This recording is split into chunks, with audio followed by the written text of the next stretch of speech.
Hi friends, welcome to ನೇತ್ರ ಕೈ ರುಚಿ ಚಾನಲ್. ನೇತ್ರ ಕೈ ರುಚಿ ಚಾನಲ್ಗೆ ಸ್ವಾಗತ.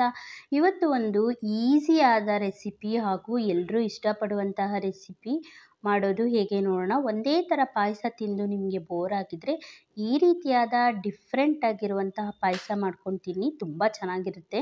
ಯಾರಾದರೂ ಗೆಸ್ಟ್ ಬಂದ್ರೂ ಆರಾಮಾಗಿ 5 ನಿಮಿಷದಲ್ಲಿ ಮಾಡಿ ಕೊಡ್ಬೋದು. ಇದಕ್ಕೆ ಬೇಕಾಗಿರೋ ಸಾಮಗ್ರಿಗಳು ಏನೇನು ನೋಡ್ಕೊಳ್ಳೋಣ. ಗೋಡಂಬಿ, ಬಾದಾಮಿ, ದ್ರಾಕ್ಷಿ, 2 ಏಲಕ್ಕಿ, ಹಾಗೆ ಅರ್ಧ ಲೀಟರ್ ಹಾಲು, ಬಾದಾಮ್ ಪೌಡರು ಯಾವುದಾದ್ರೂ ಸರಿ, ಸಕ್ಕರೆ, ಹಾಗೆ 1 ಕಪ್ಪು ಪಾಸ್ತಾ. ಇದು ಪಾಸ್ತಾ ಪಾಯಸಲು ಮಾಡಲು ಬೇಕಾಗುವ ಸಾಮಗ್ರಿಗಳು. ಈಗ ಒಂದು ಪಾತ್ರೆಯಲ್ಲಿ ಅರ್ಧ ಲೀಟ್ರ್ ಹಾಲನ್ನು ಹಾಕ್ಕೊಳ್ಳೋಣ. ಆ ಹಾಲು ಚೆನ್ನಾಗಿ ಕಾಯೋ ತನಕ ಒಂದು ಕಡೆ ಇಟ್ಕೊಳ್ಳೋಣ. ಮತ್ತೊಂದು ಕಡೆ ಒಂದು ಪಾನ್ಗೆ 1 ಸ್ಪೂನ್ ತುಪ್ಪ ಹಾಕ್ಕೊಳ್ಳೋಣ. ತುಪ್ಪ ಸ್ವಲ್ಪ ಬಿಸಿಯಾದ ನಂತರ ಡ್ರೈ ಫ್ರೂಟ್ಸ್ಗಳನ್ನೆಲ್ಲದು ಹಾಕ್ಕೊಳ್ಳೋಣ. ಹಾಗೆ ಮೀಡಿಯಮ್ ಫ್ಲೇಮ್ನಲ್ಲಿ ಫ್ರೈ ಮಾಡ್ಕೊಳ್ಳೋಣ. ಗೋಡಂಬಿ, ಬಾದಾಮಿ, ದ್ರಾಕ್ಷಿ ಇಷ್ಟನ್ನು ಹಾಕ್ಕೊಂಡು ನಾನಿಲ್ಲಿ ಫ್ರೈ ಮಾಡ್ತಾಯಿದ್ದೀನಿ. ಇದೆಲ್ಲ ಸ್ವಲ್ಪ ಕೆಂಪಗಾಗಿ ಫ್ರೈ ಆದ ನಂತರ ಇದನ್ನೆಲ್ಲ ಒಂದು ಬೌಲ್ಗೆ ಶಿಫ್ಟ್ ಮಾಡ್ಕೊಳ್ಳೋಣ.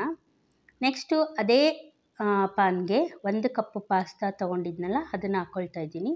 ಇದನ್ನು ಕೂಡ ಮೀಡಿಯಮ್ ಫ್ಲೇಮ್ನಲ್ಲಿ ತುಪ್ಪದಲ್ಲಿ ಹುರ್ಕೋಬೇಕು. ಚೆನ್ನಾಗಿ ಸ್ವಲ್ಪ ಕೆಂಪಗಾಗೋ ತನಕ ಹುರ್ಕೊಳ್ಳೋಣ. ಇದು ಗಟ್ಟಿ ಇರುತ್ತೆ, ಹಾಗೆ ಹುರ್ಕೋಬೇಕು. ಇಲ್ಲಿ ಹಾಲು ಕೂಡ ಕಾಯ್ತಾ ಇದೆ ಅದೇ ಸಮಯದಲ್ಲಿ.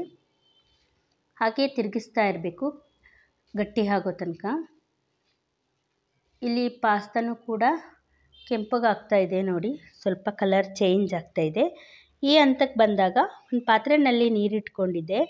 ಈಗ ನಾನು 1 ಕಪ್ಪು ಪಾಸ್ತಾ ತೊಗೊಂಡಿದ್ನಲ್ಲ 1 ಕಪ್ಪು ನೀರು ಹಾಕ್ಕೊಳ್ತಾ ಇದ್ದೀನಿ. ಇದಕ್ಕೆ 1.5 ಕಪ್ಪು ನೀರು ಬೇಕಾಗುತ್ತೆ. ಫಸ್ಟಿಗೆ ನಾನೀಗ 1 ಕಪ್ಪು ನೀರು ಹಾಕಿದ್ದೆ. ಈಗ ಮತ್ತೆ ಇನ್ನು ಅರ್ಧ ಕಪ್ಪು ನೀರು ಸೇರಿಸ್ತಾ ಇದ್ದೀನಿ. ಈಗ ಇಷ್ಟು ಹಾಕಿದ ಮೇಲೆ ಇದೆಲ್ಲ ಸಣ್ಣ ಊರಿನಲ್ಲಿ ಬೇಯಲಿ ಪಾಸ್ತಾ ಸ್ವಲ್ಪ ಸಾಫ್ಟ್ ಆಗೋ ತನಕ. ಈಗ ಇಲ್ಲಿ ಹಾಲು ಕೂಡ ಗಟ್ಟಿಗಾಗ್ತಾ ಹೋಗ್ತಾ ಇದೆ. ತುಂಬ ಗಟ್ಟಿಯಾಗೋದು ಬೇಡ, ತುಂಬ ತೆಳುನೂ ಬೇಡ ನೋಡಿ. ಈಗ ಇಲ್ಲಿ ಪಾಸ್ತಾನು ಕೂಡ ನೀರಿನಲ್ಲಿ ಬೆಂದು ಸಾಫ್ಟಾಗಿದೆ. ಹೀಗೆ ಸ್ಪೂನಲ್ಲಿ ಕಟ್ಟಾಗುತ್ತೆ, ಇಲ್ಲ ಕೈನಲ್ಲಿ ಕೂಡ ಒಂದು ಪಾಸ್ತಾನ ತೆಗೆದು ಈ ರೀತಿ ಉಗುರಿನಲ್ಲಿ ಚಿವುಟಿದ್ರೆ ಅದು ಅರ್ಧ ಕಟ್ಟಾಗುತ್ತೆ. ಈ ಅದಕ್ಕೆ ಬಂದಮೇಲೆ ಪಾಸ್ತಾ ಬೆಂದಿದೆ ಅಂತ ಅರ್ಥ. ಇಷ್ಟು ಅದಕ್ಕೆ ಬಂದರೆ ಸಾಕು. ಈಗ ಸ್ಟವ್ನ ಆಫ್ ಮಾಡೋಣ ಪಾಸ್ತಾದು. ಈಗ ಹಾಲು ಚೆನ್ನಾಗಿ ಕುದೀತಾ ಇದೆಯಲ್ಲ, ಈ ಹಂತದಲ್ಲಿ ನಾವು ಬೇಯಿಸ್ಕೊಂಡಿರುವಂತಹ ಪಾಸ್ತಾ ಈಗ ನಾವು ಹಾಲಿಗೆ ಸೇರಿಸ್ತಾ ಇದ್ದೀನಿ. ಹಾಲಿಗೆ ಸೇರಿಸಾದ ನಂತರ ಚೆನ್ನಾಗಿ ಮಿಕ್ಸ್ ಮಾಡೋಣ. ಈಗ ನಮಗೆ ರುಚಿಗೆ ಎಷ್ಟು ಬೇಕು ಸಕ್ಕರೆ, ಕೆಲವರು ಸ್ವೀಟಾಗಿ ತಿಂತಾರೆ, ಕೆಲವರು ಸ್ವೀಟ್ ಕಡಿಮೆ ತಿಂತಾರೆ. ನಿಮ್ಮ ಸಿಹಿ ರುಚಿಗೆ ಅನುಗುಣವಾಗಿ ಸಕ್ಕರೆನ ಸೇರಿಸ್ಕೊಳ್ಳಿ. ಇಲ್ಲಿ 1 ಕಪ್ ಸೇರಿಸಿದೆ ಅಂತ 1 ಕಪ್ಪನ್ನೇ ಹಾಕೋದು ಬೇಡ. ನಿಮ್ಮ ಟೇಸ್ಟಿಗೆ ತಕ್ಕನಾಗೆ ನೀವು ಸಿಹಿನ ಸೇರಿಸ್ಕೊಳ್ಳಿ ಸಕ್ಕರೆನ. ಈಗ ಸಕ್ಕರೆ ಸೇರಿಸ್ಕಿದ್ಮೇಲೆ 1-2 ಕುದಿ ಬಂದರೆ ಸಾಕು. ಈಗ ಕೊನೆಯದಾಗಿ ನಾವು ಫ್ರೈ ಮಾಡಿಟ್ಕೊಂಡಿರುವಂತಹ ದ್ರಾಕ್ಷಿ, ಗೋಡಂಬಿ, ಡ್ರೈ ಫ್ರೂಟ್ಸ್ ಏನಿದೆ ಅದನ್ನು ಸೇರಿಸ್ಕೊಳ್ತಾ ಇದ್ದೀನಿ.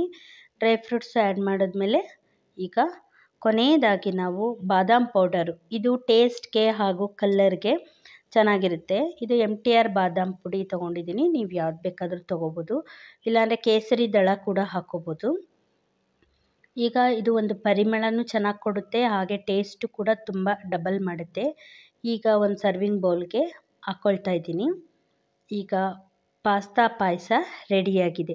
ಇದು ಯಾರಾದರೂ ಗೆಸ್ಟ್ ಬಂದರೆ ಅಥವಾ ಮಕ್ಕಳು ಮನೆಯಲ್ಲಿ ಏನಾದರೂ ಸಿಹಿ ಮಾಡಿಕೊಡಿ ಅಂದರೆ ತಕ್ಷಣಕ್ಕೆ ಮಾಡಿಕೊಡ್ಬೋದು. ತುಂಬ ಚೆನ್ನಾಗಿರುತ್ತೆ ಹಾಗೂ ಡಿಫ್ರೆಂಟಾಗೂ ಇರೋದ್ರಿಂದ ಮಕ್ಕಳು ಖುಷಿಪಟ್ಟು ತಿಂತಾರೆ. ಹೀಗೆ ಈಸಿಯಾಗೂ ಹೆಲ್ತಿ ರೆಸಿಪಿಗಳಿಗಾಗಿ ನಮ್ಮ ಚಾನಲ್ನ ಸಬ್ಸ್ಕ್ರೈಬ್ ಮಾಡಿಕೊಂಡು ನೋಡ್ತಾ ಇರಿ. ದಯವಿಟ್ಟು ಸಬ್ಸ್ಕ್ರೈಬ್ ಆಗೋದನ್ನ ಮರಿಬೇಡಿ. ಹೊಸಬ್ರು ಯಾರಾದರೂ ನೋಡ್ತಿದ್ರೆ ದಯವಿಟ್ಟು ಸಬ್ಸ್ಕ್ರೈಬ್ ಆಗಿ ನಂತರ ನೋಡಿ. ಈ ರೆಸಿಪಿ ಇಷ್ಟ ಆಗಿದ್ದಲ್ಲಿ ಲೈಕ್ ಮಾಡಿ, ಶೇರ್ ಮಾಡಿ, ಆಲ್ ಬೆಲ್ ಐಕನ್ ಪ್ರೆಸ್ ಮಾಡಿ, ಸಬ್ಸ್ಕ್ರೈಬ್ ಆಗೋದನ್ನ ದಯವಿಟ್ಟು ಮರಿಬೇಡಿ. Thank you.